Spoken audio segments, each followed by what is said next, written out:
Kesorotan lainnya, Saudara, PT Telkom Indonesia membagikan dividen sebesar 17,68 triliun rupiah. Jumlah itu dari 72% perolehan laba bersih tahun 2023 sebesar 24,6 triliun rupiah.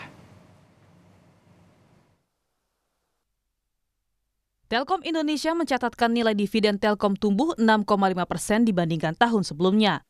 Pemegang saham yang berhak menerima dividen adalah tercatat pada daftar pemegang saham Bursa Efek Indonesia 17 Mei 2024. Sementara itu untuk sisa 6,8 juta triliun atau 28% dari laba tahun lalu dialokasikan sebagai laba ditahan. Sepanjang tahun 2023, Telkom Indonesia memiliki kinerja positif dengan laba bersih 18,3% dari tahun sebelumnya, yaitu 24,6 triliun rupiah.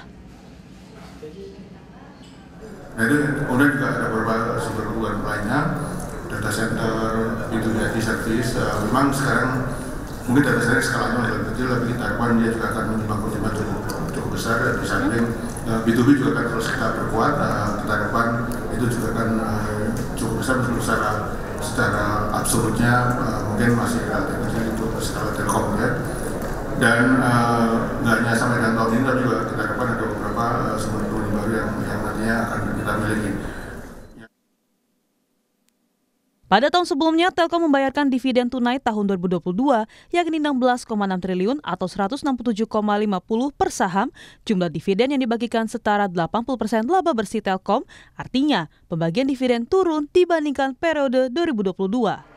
Namun Direktur Keuangan dan Manajemen Risiko Telkom Indonesia, Heri Supriyadi mengatakan, meski sisi dividen payout ratio turun, tetapi secara keseluruhan tumbuh 6,5% atau Rp178,5 per saham.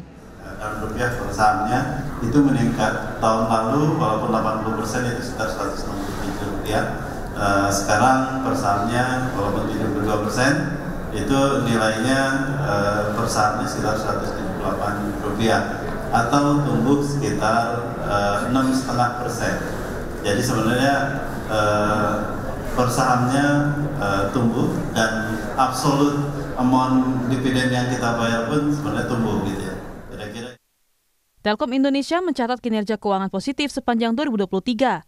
Pendapatan konsolidasi mencapai Rp149,2 triliun.